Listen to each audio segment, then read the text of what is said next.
Jess Phillips is the Minister for Safeguarding and Violence Against Women and Girls. We know she's a millionaire. We know she has absolutely no roots anymore with the working classes of this country.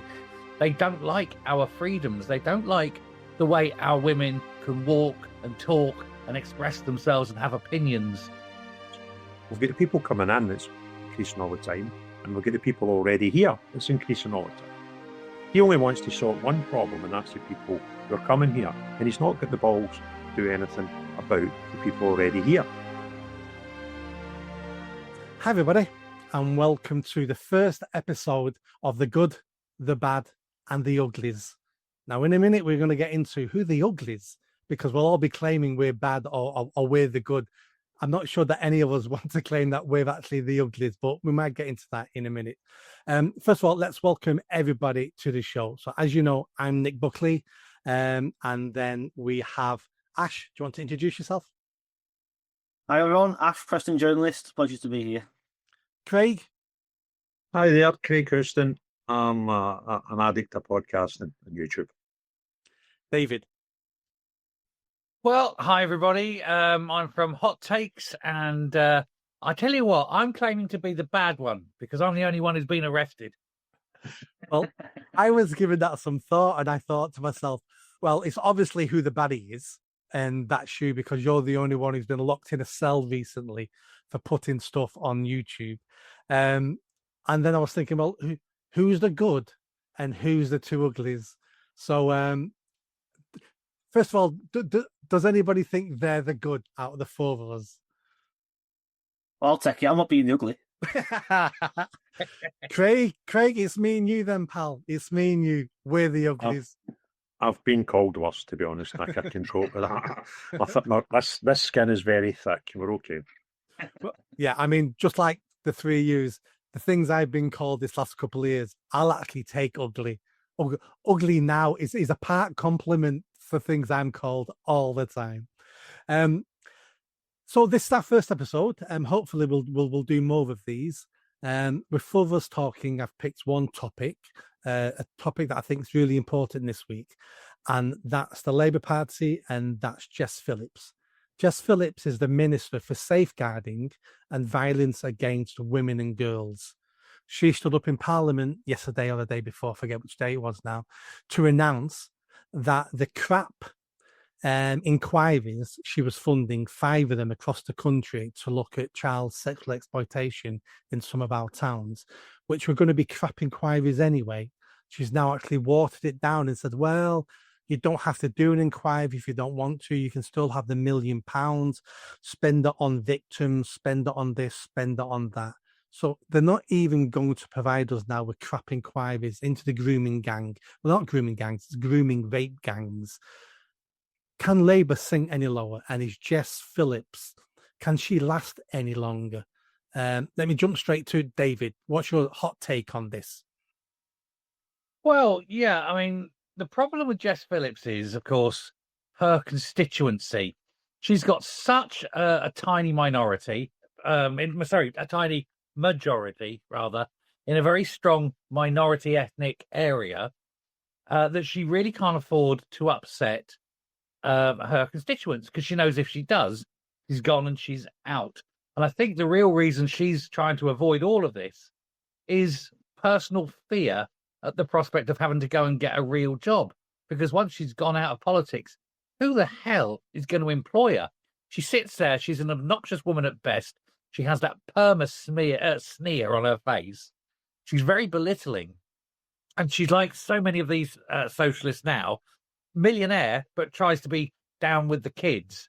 And yet it's the very kids that she's down with that she is absolutely throwing under the bus. And it is horrific, I think, that, you know, the sheer cynicism of the woman about what she's doing, you know? Well, when things don't make common sense, it's normally because there's something in the jigsaw puzzle that we don't know.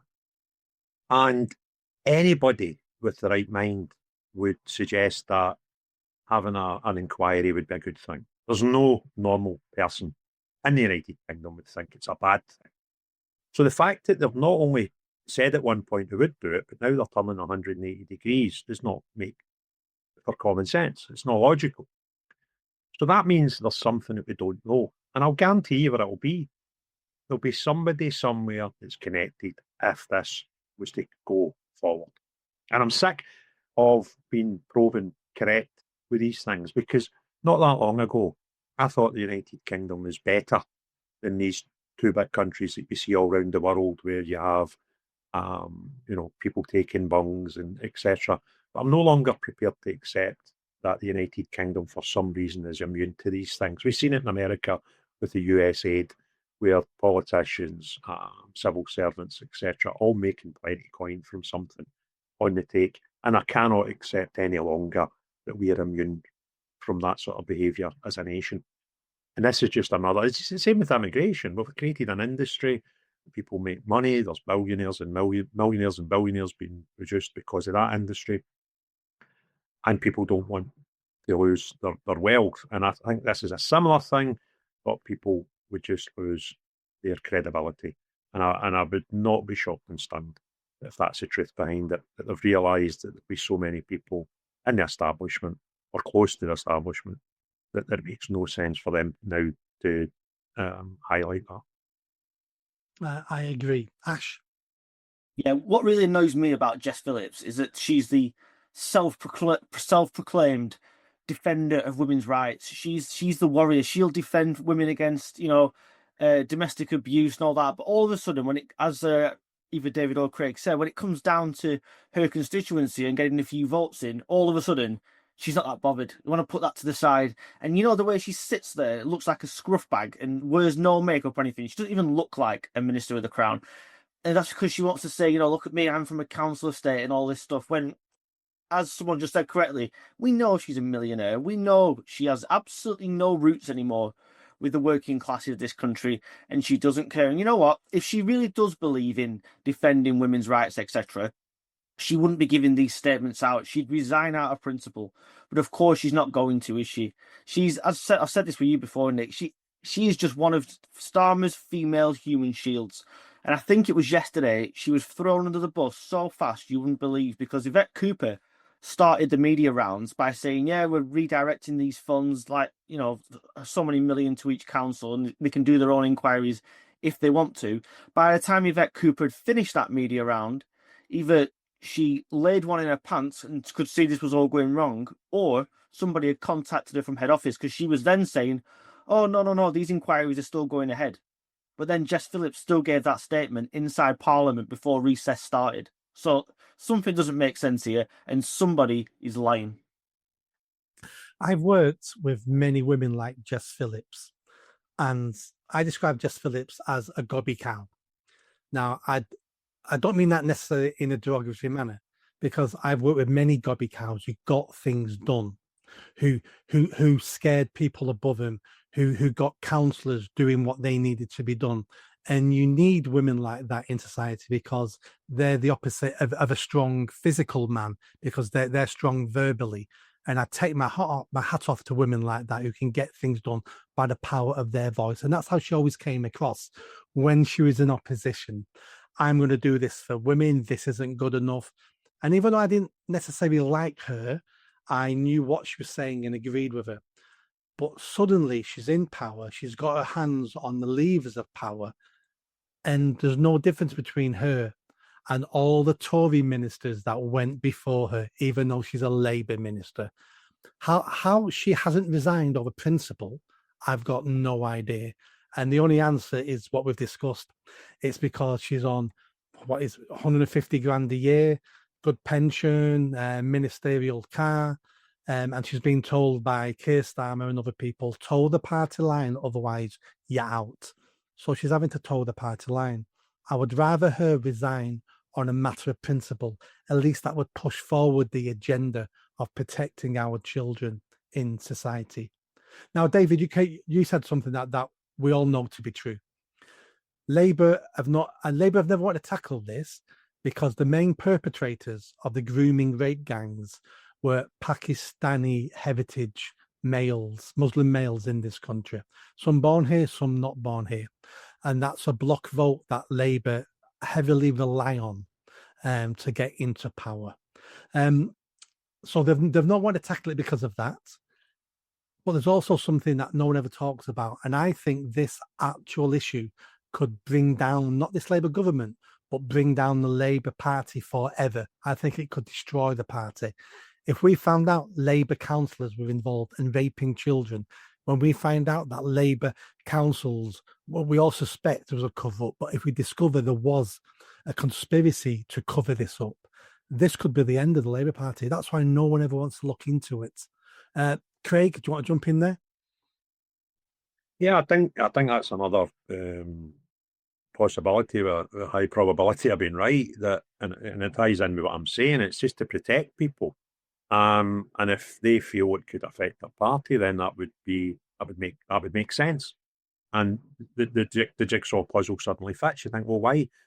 And it's a 180-degree thing that if they'd said all along there was no reason to have one, then you could probably look at other reasons for why they didn't want one. But the fact they'd promised the public one, and to be fair, the public are crying out for this. But as usual, it's the victims that become victims all over again, because it's them that will get. I mean, we can just be upset, but I think it's safe to say none of our daughters or family were victims of this, and people always quite easily forget about the victims.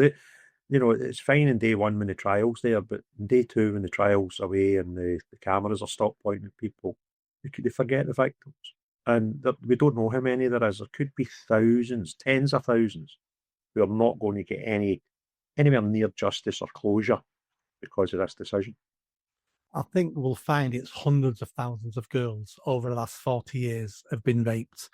I've spoken and worked with a handful of survivors of the grooming gangs scandal from Rochdale and across Manchester, Greater Manchester. And one thing they all say to you, or they've said to me when I've asked them certain questions, when I ask them, what is it you wish for? And the answer is always the same. I wish I wasn't a victim in the first place. And we've still not come to terms with trying to find a solution to this and end it. We're always talking about how we're going to punish the perpetrators and how we're going to punish the politicians who covered it up.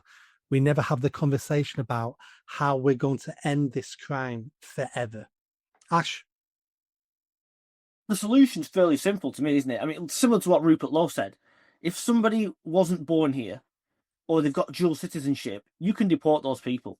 Now, if somebody was born here and they're a British citizen, sadly, that piece of scum will have to stay in this country and get life or something like that. They'll have to go away and never come back. You're absolutely right about it. This could properly bring Labour down. How long are these people going to go out and keep making statements for Starmer? Because that's all they're doing. They're just covering his back, aren't they? I saw a piece in the Daily Mail and it said that the headline was Starmer is as guilty as anybody else for all this grooming gang stuff. And it is. And a fish rots from the head down, doesn't it? He's supposed to be leading this party. He's the one that's supposed to be, the moral compass. Try not to laugh. Starmer trying to be the moral compass of the Labour Party, telling them where to go and what to do. But he's not, is he? He just sends, for some reason, it's always women. He just sends the women out to take the flak, use them as his bodyguards so that he can get away with doing absolutely nothing. Polling shows that Jess Phillips is well on course to lose her seat. Polling shows that Wes Streeting is well on course to lose his seat to a Muslim independent in is it Essex, where Wes Streeting is. And let's not forget, anybody inside London wants to watch out for these independent Muslim votes as well. Starmer lost 50% of his own majority at the last election and still won the election. So it just goes to show that these people will do anything and they will put votes before the rights of young girls or women or whoever it may be. And that's all they're bothered about. We know Starmer wants to be a two-term Prime Minister. And personally, I don't think he's got a hope in hell, but he wants to be a two-term Prime Minister. And he hasn't got a prayer. And what they're doing now is trying to shore up that core vote, that Muslim vote. And I'm afraid they can't rely on it anymore now. It doesn't work anymore. You've got such concentrations of ethnic minorities, certain areas, that they're willing to vote for these independents rather than voting for Labour. Things have changed a lot and people aren't as tribal as they used to be.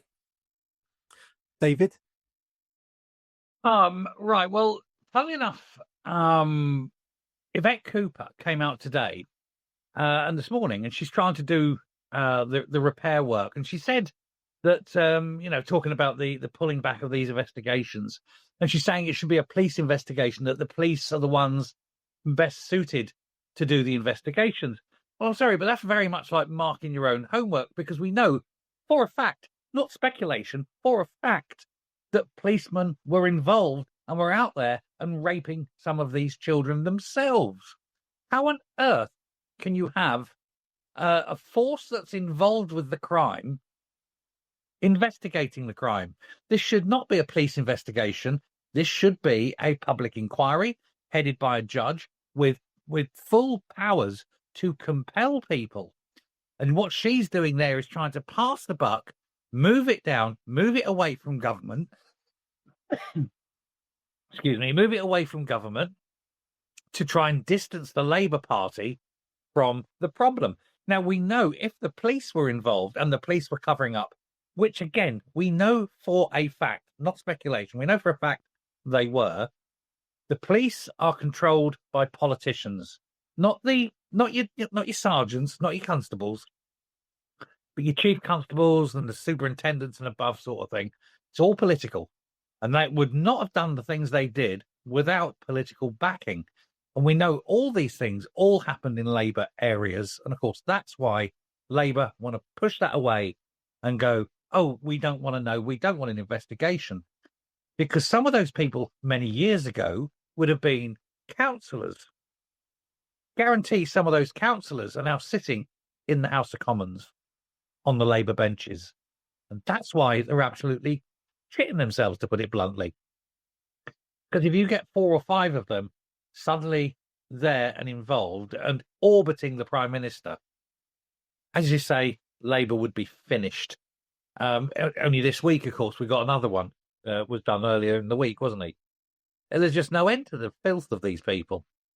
And so it's not, it's not beyond the a reasonable argument to assume that Labour are deeply, deeply involved. We have to know why the Prime Minister himself is a man who said, "Oh, I'm not prosecuting Jimmy Savile," and Harriet Harman, who was the godpiece of the paedophile information exchange. That's who Labour are in the minds of the people. I can't see why people do keep voting for them. We never have government reports and inquiries to find the truth. We only have government reports and inquiries to give the answer that the government always wanted us to have in the first place. No one can ever think of a report that led to massive change or led to someone going to jail or finding the cause or the person responsible. It's always a 2-3 year cover-up. Does anyone think Jess Phillips can survive this? Ash? Yep. She's got absolutely no moral compass whatsoever. As long as she's happy enough to pump out Starmer's crap and Morgan McSweeney's crap like this, she will survive. She'll be absolutely fine. I'm not saying she'll get re-elected. I don't think she will anyway, regardless. I think it looks like her core vote, if you will, are going to vote against her anyway, because there'll be some other independent comes along instead. But she will survive till the next general election quite comfortably. These people do inside the party, they know they're there to take the bullets for Starmer. And for some reason, they all seem very, very happy to die on the altar of Sir Keir. David, do you think she can survive? While Keir Starmer is the Prime Minister, and as long as she toes the line, then yes. I agree with Ash as well, though. Next election, she's gone. She's finished. But if there's a change of regime and Starmer's out, I think whoever comes in is going to have a change of personnel at all levels. I think there'll be massive changes at the top, because I think whoever comes in has got to basically dissociate themselves from the crowd they've got there now, because they're all toxic. So while Starmer's there, she's safe. If Starmer goes, she's in trouble. Craig? I think the majority that the Labour Party have got is so vast that they can basically do what they want.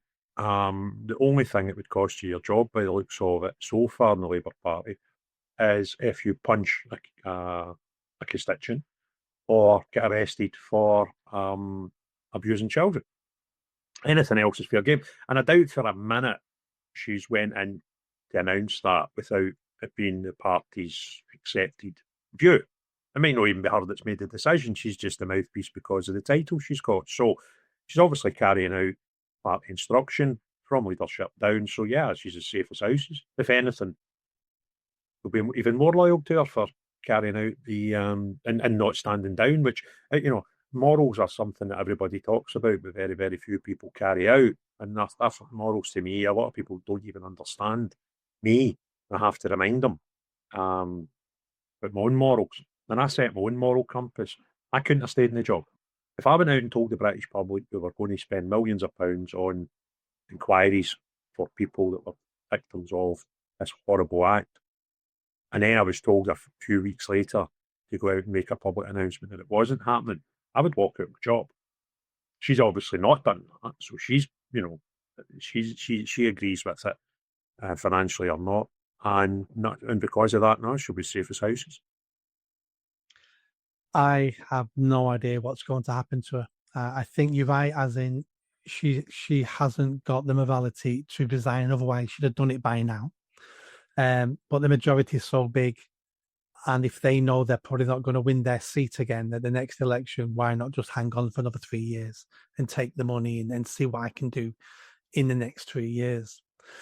Let's change tact on this now. So, as we know, David is the only one who's recently been arrested for freedom of speech. Let's see if we all can get arrested now for this next section of our conversation, which is this. We know the majority of perpetrators are Pakistani heritage Muslim men. There's pedos and perverts in all communities, in all groups of people. We've seen it in church groups. We remember Jimmy Savile. We've just had a news presenter, Hugh Edwards, downloading class A porn, child porn, getting a slap on the wrist. So it isn't that all perverts and pedos don't exist in other communities. They do. But let's look at the British Pakistani community. Why are they overrepresented in this crime? And why are the vast majority of people in that community who are not pedos, why don't they speak out? I can name on my one hand people who speak out from that community. And there's, 2, 3, 4 million of them in the country, and only a handful of people ever speak out. What is up with the British Pakistani community? Let me jump straight back to Craig. I think they're a minority, that have played their cards really, really well, if I'm perfectly honest with you. They have, a really disproportionate amount of people. If you take the percentage of Muslim in the society and look at the amount of Muslims in key jobs, then we're an absolute blinder. And now we've got a judiciary that's scared to deal with them. We've got sentencing committee who want to deal with anybody the same colour as us for a different set of sentences, although that looks as if it's not going to happen, but that's certainly where we are. We've got the head of education in the United Kingdom now, who's obviously, I wouldn't say he's a fundamentalist, but he's quite I would say a staunch follower of Islam. We've had up here famous Hamza Useless, who does nothing for his constituency, but wants to, since he stepped down as First Minister, goes on podcasts all over the Arabic-speaking world, telling everybody there how fantastic people like Gaza are and how terrible the Jew is. And they just do what they want. Now, how do we fix that? I think we need to take a pragmatic, common sense approach to it. And when we have a minority, regardless of who that minority is, and I use the example of the gay men as a good example.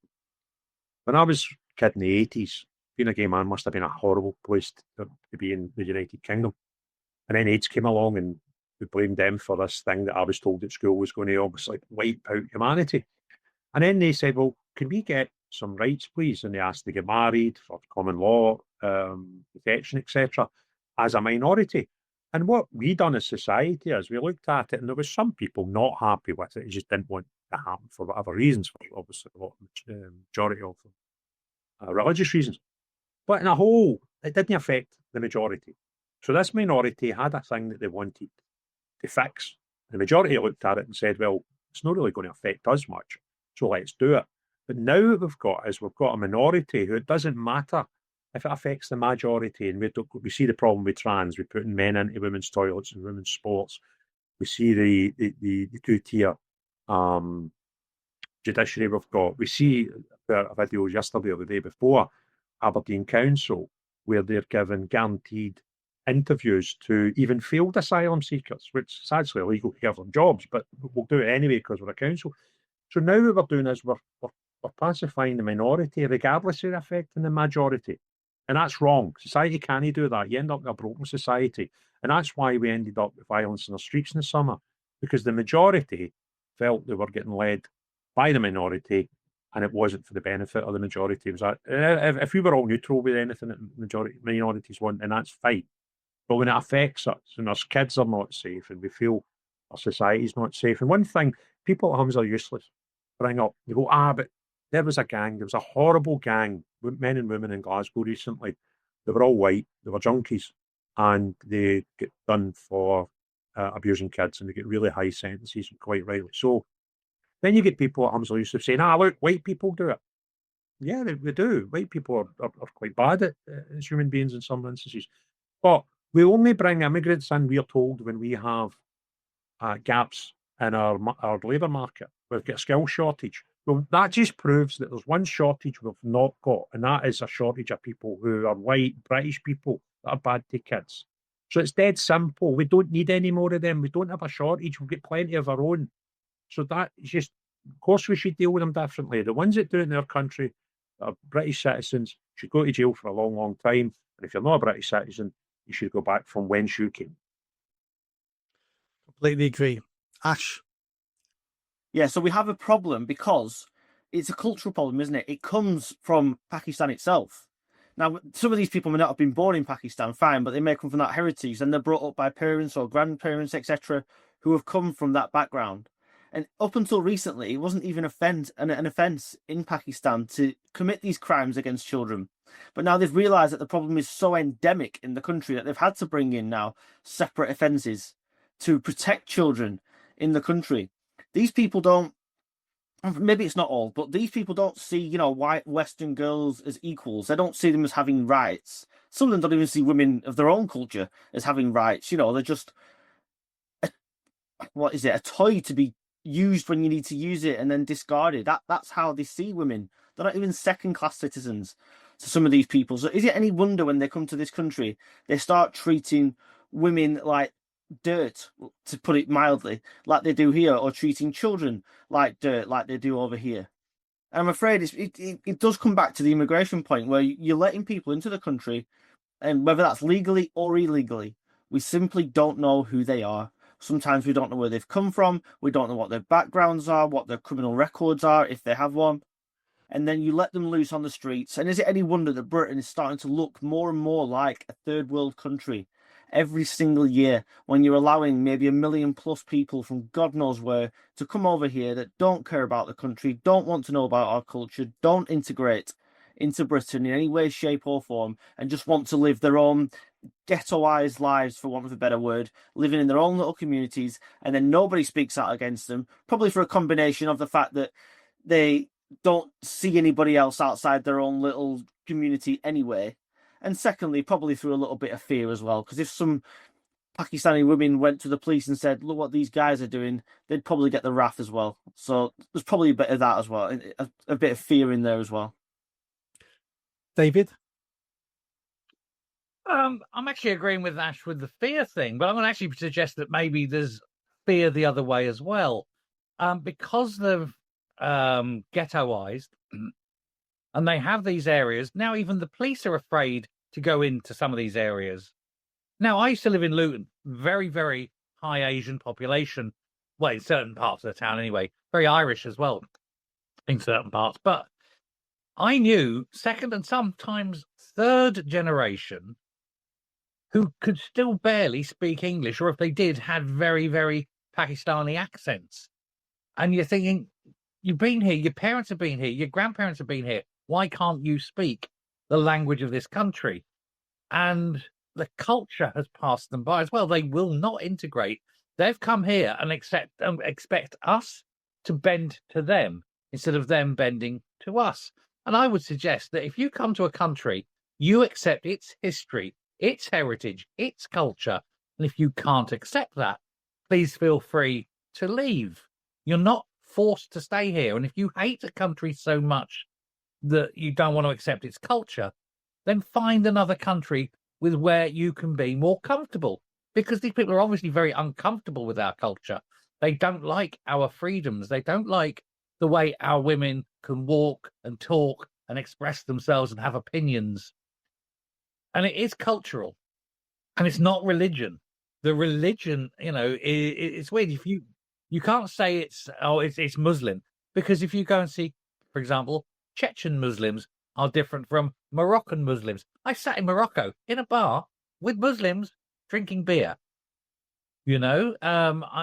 There's all these different, I suppose you could call it flavors of Islam in the same way as there's different flavors of Christianity. But what they've got in this particular one, it's a cultural thing, not a religious thing. And their culture, you get these people who say, but all cultures are equal. I'm sorry, but no, that's clearly not true. Some cultures are better than others. And I would suggest cultures where you don't abuse children is a better culture than one where it's accepted. And that is just the truth. Now, if I get another knock on the door over that, so be it. But I'm not telling the lie here. I'd rather live in a culture where children weren't abused than one where they were. And one only has to look at the way certain groups, women, are treated. And the one that really gets me, and it makes me laugh, you go down to Trafalgar Square and you get the big marches, all Palestine marches, and you get gays for Palestine. Please go to Palestine. Just go. Be a one-way journey, but go. Gays for Palestine. Stand there in Gaza and go, gays for Palestine. Wish you luck. We all know that to be true.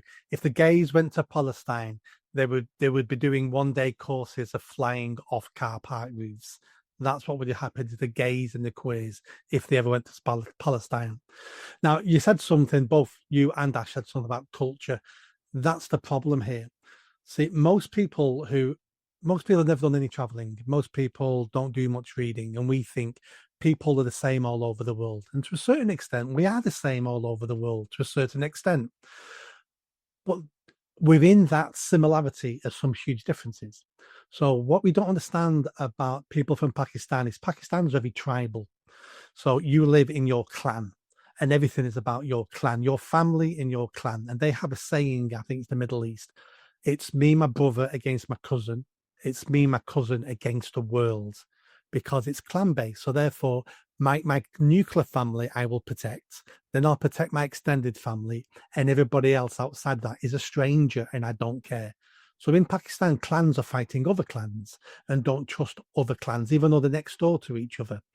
And in Pakistan, children are raped, women are raped. We see it on social media all the time, same as India. This isn't just necessarily a Pakistani problem. No, it's a cultural problem, not a religious problem. Yes, I mean, religion then adds some problems on top of that, but religion isn't the problem per se. During the Pakistani civil war between East and West Pakistan, which then became Bangladesh, there was organized rapes of Bangladeshi women. They used it as a tool of war. That was investigated by the UN. People went to jail. Hundreds of thousands of Bangladeshi women were raped. It was preached in the mosques in Pakistan about that's what we should do. We need to punish these women. So we've allowed people to emigrate here, but then our mistake was we never then said, now you need to integrate. You can keep your religion, you can keep some of your cultural practices, but apart from the color of your skin, we should never know that you're different to us. And we never did that. We allowed them to build their own little areas, their own ghettos. And next thing you know, after a couple of decades, we had little Pakistan, we had little Somalia, we had little this, little that. And there's no need for them to change, to learn English, to integrate, to do anything. They're living in their own little enclaves. And we're in so much trouble at the moment because of this. Craig? I think it's It's how would you behave if you went abroad? And I think any of the four of us, if we decided we didn't want to live in the United Kingdom for whatever reason and went abroad, you would try and fit into the society that's welcoming in you. And when you factor in, we would be doing it through our own free will if we just decided to leave the United Kingdom. And we would treat our new home with respect.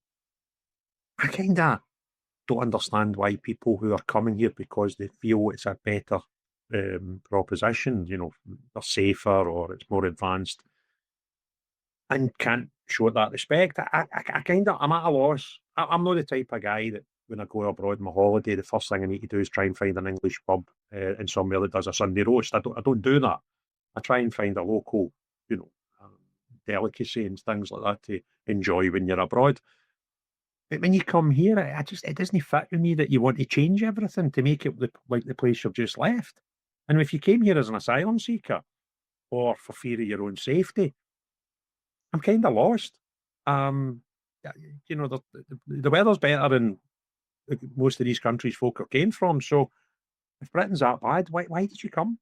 I don't get it. And nobody will stop you from leaving. That's not how it works. So nobody's here under duress. But no, you can't go. And I wouldn't go to America or Portugal or Singapore and try and turn that into Glasgow.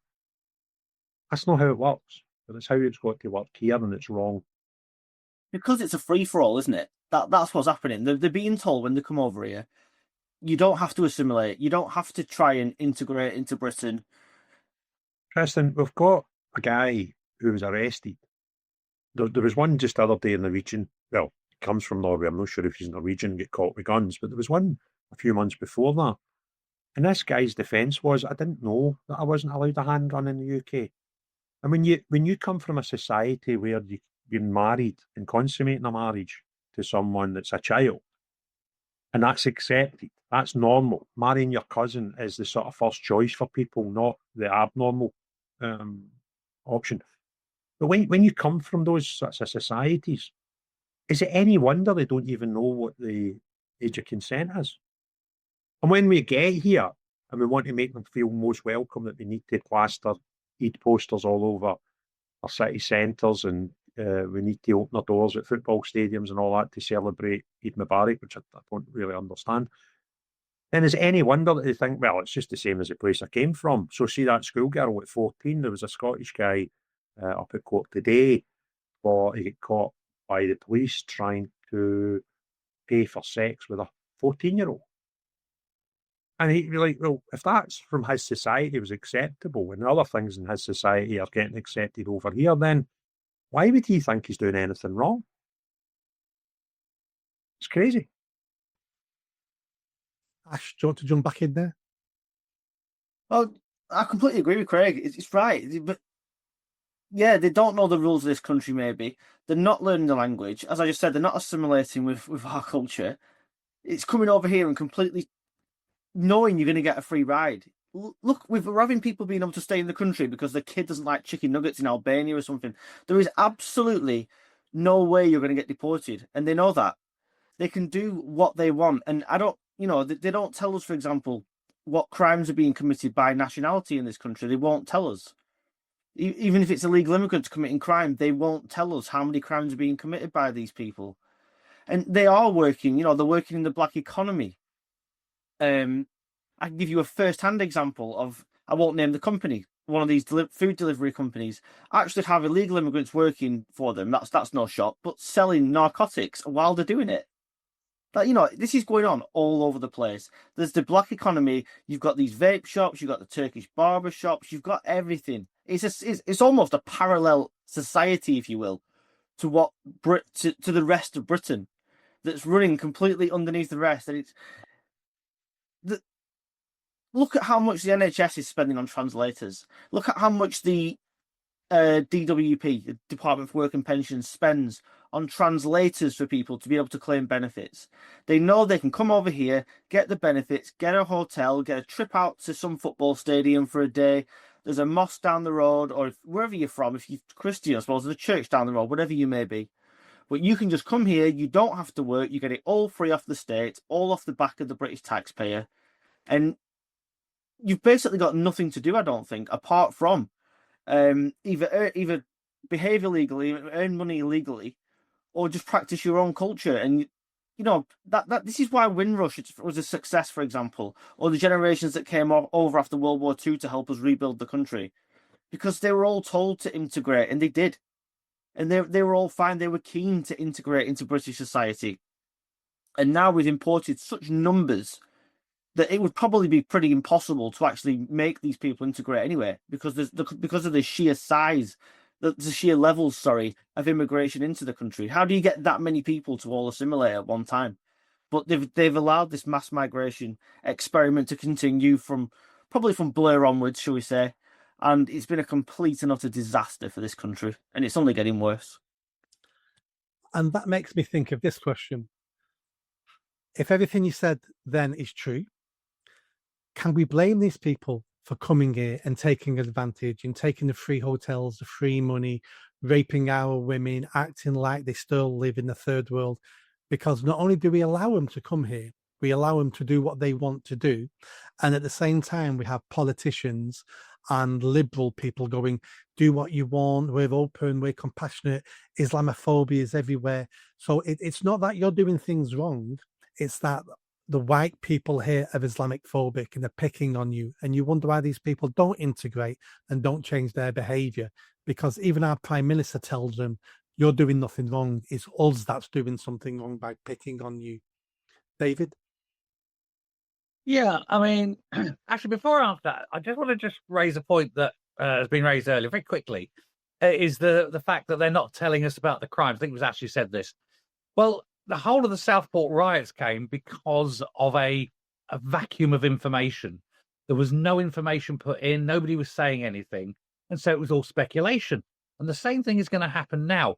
When we see the crimes, we know the crimes. We're asking the government what's going on, and they're refusing to answer. So you're going to get that vacuum again. And that, you know, nature abhors a vacuum. So it will be filled, and it will be filled with, like I say, speculation, with accusations. And it's another example of why a government needs to tell people what's going on.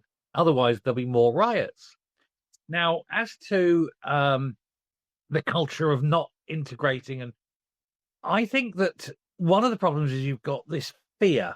There's this massive fear by the establishment that if they tell people to integrate, if they tell people that's not acceptable, we must do this, you've got to do this, you can't do that, they've got this fear that, oh, we're going to be seen as racist.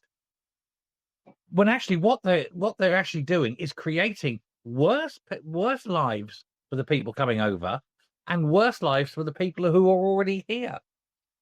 They've got to go in, they've got to say, this is unacceptable. You can do that. If you want to do that, you go back home and do it. You don't do it in this country. And when we do catch these people doing it, they've got to be given incredibly harsh sentences. The sort of sentences that you or I would get. Not, oh, well, he didn't know. Because ignorance is not a defense in law. I don't give a shit if that's normal in your country. Here's the thing. You ain't in your country. These are the rules here. Obey them. And now go to jail and then straight away thrown out. You know, choice. But depending on whether you're born here or not. If you're a British citizen, you go to jail. And if you're not, you're out. And it's as simple as that. And you don't spend time wasting time going, and look, here's 300 years of British law. Go and learn it. You just straight away bang, because the next thing is everybody in that culture knows, oh shit, we can't do that. My mate Abdul did that, and he was back out and back into his village. You know, his feet didn't touch. Start doing that and doing it and doing it, and the police have got to grow an absolute huge pair of balls and start going into these no-go zones and saying there ain't no such thing as a no-go zone in this country. And if it does mean bringing back something like the SPG from the 80s, so be it. Send in the big protected wagons. Send in the big boys with big boots and big sticks. And then sort out what's going on. Don't kowtow. We've got to have order in this country, or this country will fail. My final question is this. We know this government, this Labour government, will do nothing. That's a given. We're not sure who the next government's going to be. Will it be Tories? Will it be Reform? Will it be a coalition between the two? Will they tackle it? And if they're going to tackle it, what do they need to do to tackle it? I appreciate what you just said then, David, about the people we catch and we arrest, we deport. But to a certain extent, that's dealing with a problem after the horse has bolted, because we've left with a woman now, a child who's been raped. So we need to deal harshly with the offenders, but how do we prevent this in the first place? Is it being tough on immigration? Is it forced assimilation? Is it deportation of certain communities? What does the next government need to do? Let me go to Craig. I have absolutely no faith in getting a positive response from your answer where you asked, would the next government, whether that be Tory or Reform or a combination of the both, sort this problem? And the reason I say that is very simple. Tories had 14 years to solve the problem, and it got worse when they came out as it was when they came in. And it wasn't great when they came in. And then we see who was and should have been the Great White Hope, but is failing at that every single minute he opens his mouth, is Nigel Farage, who's already told us, despite what he said in Birmingham, because it's only half a story, we'll get two problems. We've got the people coming in, that's increasing all the time, and we'll get the people already here, that's increasing all the time. He only wants to sort one problem, and that's the people who are coming here. And he's not got the balls to do anything about the people already here. And he's already told us that. That's not me speculating. That's fact that he's said it. So he talks in the grandstands about we're going to stop the boats, we're going to stop immigration. Okay. What you've already told us you're not going to deport people that are already here. So everybody, even over the next 4 years that comes into this country illegally, Nigel Farage has told us that he'll do nothing with them. And that's a big problem. And I think I know why he's not wanting to tackle that. And that's a whole hour in itself. So that's probably best left for another day. But I have completely no faith in either two of those parties, because one of them's already tried it for 14 years, failed miserably, and made the problem worse. And the other one has already told us that he's only going to worry about the ones who are coming in the future. So no, it won't get better with them. And if we think Reform are going to fix every problem we've got in the United Kingdom, then we need to pay more attention, because the evidence are not. Craig, you just depressed me.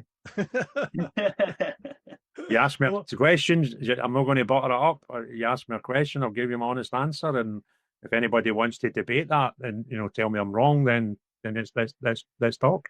Yeah, absolutely. Ash, let me go to you. Yeah, I think, don't get me wrong, I'm absolutely sceptical about anybody coming in. I think we can all be pretty confident that Labour will not form the next government after the next election.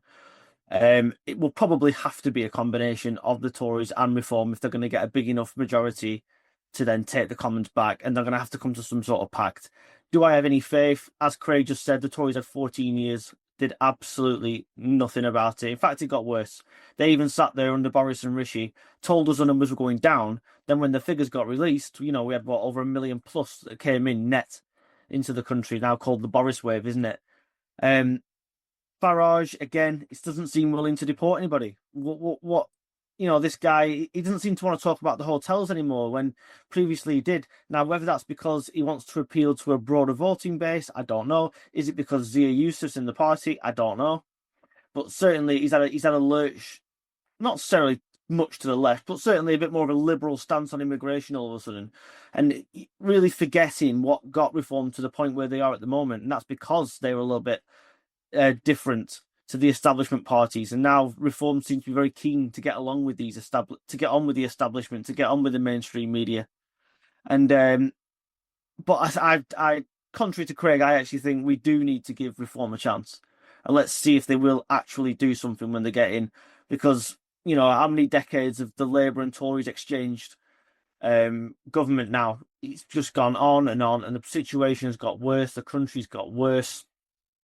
Nothing's improved for your average Brit in this country, apart from, the only thing that's going up is our taxes constantly. So I think we do need a fresh party. And if that fresh party is Reform, that's going to maybe do something, they might not, they might fail. But if they at least say they're going to do something, I'm willing to give them that chance, because I'm sick to death of voting Tory or watching Labour destroy this country. David? Well, what makes me laugh is when you get all these lefty parties and they all look at say the Tories and Reform and call them, oh, the far right. They are not the far right. But unless something is done, there will be, I think, a rise of a far right party. Now, one of the things I saw the other day was someone talking about Nick Griffin. If you remember, he was about 10, 15 years ago. He was the one-eyed wanker, they used to call him and all that. And he was saying things then that most mainstream people will be like, they'd be appalled. Oh my God, you can't say that. Oh, look at that. The thing is, as time's gone on, you actually listen to some of the things he said then, those views are now becoming more mainstream. Now, I'm not saying I agree with him or anything, but there's a lot more people who would be more, agreeable to his views today than they were sort of 10, 15 years ago. Now, these lefty parties, like I say, calling Reform far right, would be absolutely hacking themselves if a true far right party emerged. Now, we're seeing all over Europe, the right are rising. You've got Meloni in Italy. You've got the right in Holland. You've got the Netherlands. You've got AfD in Germany and so forth. All these right parties are rising. We don't really have a party of the right in this country. The Tories have moved from right to centre, and Reform is really only just centre-right. If a far-right party did emerge, I have a feeling it would do very well in this country, but the result after it, if it ever did get power, I think would be pretty damaging. But you don't know how people are going to think. But the trouble is, the sleeping giant is waking up. And your sort of average Joe in the street, who for years has just gone, Labour, Tory, Lib Dem, Green, whatever. They are waking up and they are seeing the problems. They're seeing the crime. They're seeing the awfulness of the situation. And they're starting to get angry. And that, of course, is where the far right will rise. Completely agree.